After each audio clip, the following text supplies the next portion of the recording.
Hello, it's very good to have you with us for English News Broadcast on ERi-TV, live from the headquarters in Asmara at exactly 10:30 p.m. First, the top stories.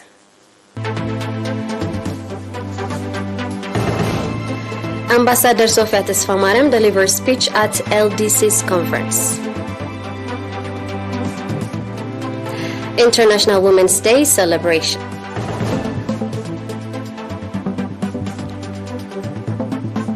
More than 40 dead in a new attack on the Eastern Democratic Republic of Congo. Haitian activists urge U.S. to stop arms trafficking to gangs.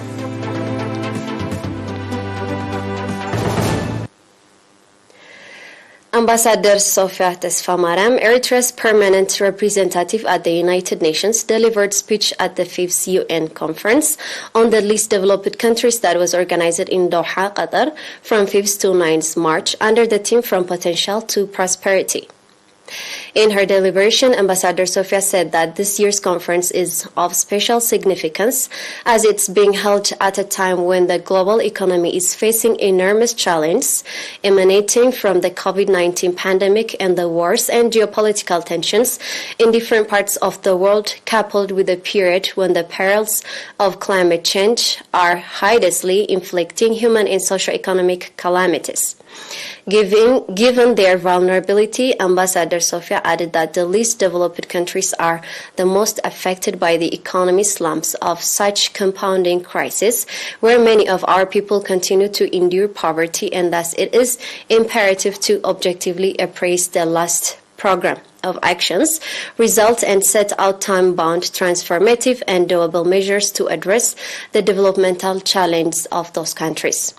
Indicating that Eritrea is not spared from the challenge experienced by least developed countries, Ambassador Sofia said that Eritrea, as a country that came out of 30-year arduous war for independence with the subsequent devastating border conflicts and the unjust and unfair UN Security Council sanctions and the continued unilateral coercive measures, its development endeavors have been critically hampered in realizing the desired aspirations. Nonetheless, Ambassador Sofia noted that the resilience of its people has seen the country redouble its efforts in rehabilitating the devastated economy through a development strategy anchored on the policy of social justice and partnership, focusing on key sectors required to spur growth, such as infrastructure and skills and capacity development. Regarding Eritrea's modest achievements and endeavors in some of the critical development sectors, Ambassador Sofia gave detailed briefing on the achievement registered in the sectors of agricultural, educational, health, potable water supply, as well as Millennium Development Goals, roads, networking, renewable energy, and in other sectors. In her concluding remarks, Ambassador Sofia said that Eritrea is committed to increasing productivity and diversifying the economy through the adoption of science and technology, and is also keen to promote regional cooperation and integration to enhance trade, amongst other development objectives.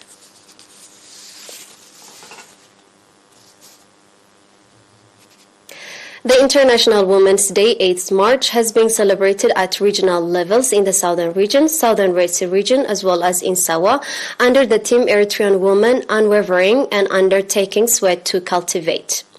At the occasion conducted in Seganeti at regional level, and in which Brigadier General Tekhle Kiflay, Commander of the Central Command, and Mr. Habta Abtesfazion, Governor of the Southern Region, as well as other government officials and people's representatives took part. Mrs. Sannait Afwerki, head of the National Union of Eritrean Women branch in the Southern Region, explaining on the role and participation of Eritrean women in all stages of the Eritrean history, called for reinforced participation and contribution in the implementation of the national development programs.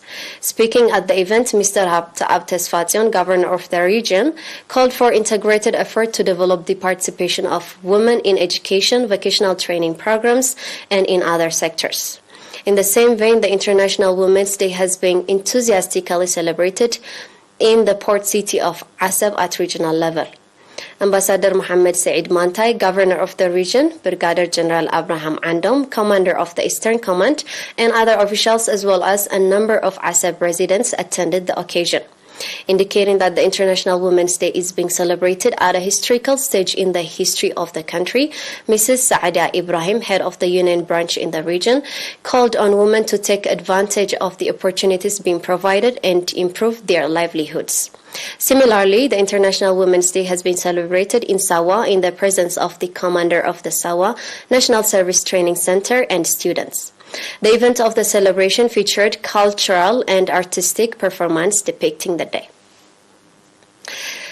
Now we'll be back with international news. Stay tuned.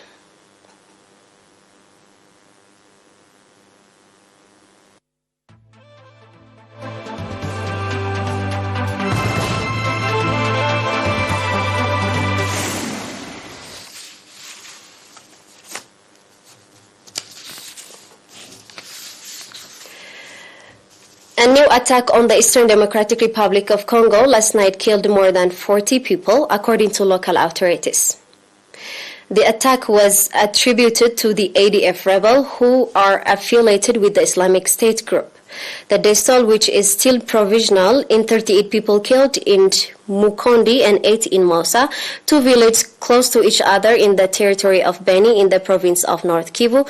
This is according to statement by Kalunga Meso, the head of the local group, to AFP.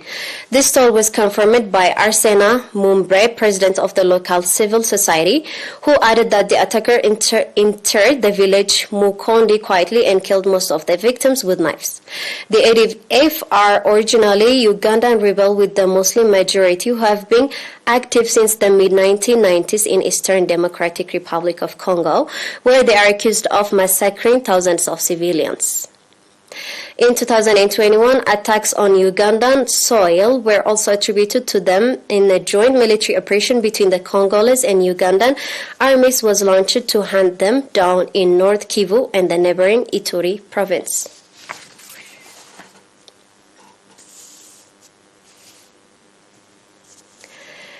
Haitian rights activists yesterday called for a stop to trafficking of weapons into Haiti as the Caribbean state faced a humanitarian crisis driven by gangs who right groups say now control most of the country. Haiti does not produce weapons, but boys are often seen carrying assault rifles understood to be from the United States, said Gorelan Joseph of migrant-focused nonprofit, the Haitian Bridge Alliance.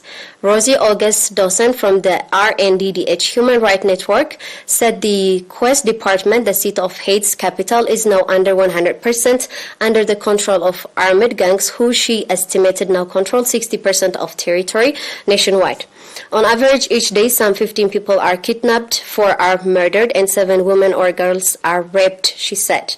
More than 600 cases of sexual abuse were reported in the past 7 months in just 4 neighborhoods, according to Pascal Soleig's, co-founder of the feminist group. We cannot go as activists to serve people in these areas because we are afraid and they cannot come to us, she said, pointing to lack of resource and the killing of fellow activist Antoinette Neti Duclair. And now let's have a quick review of the top stars.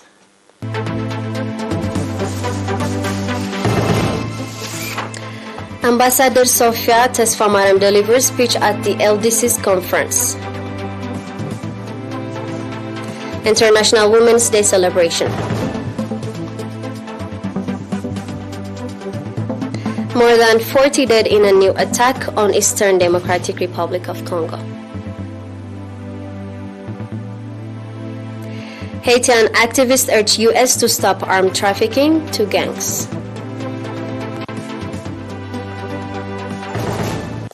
It was Miss Alim Burhana with the news for tonight. Thank you for being with us.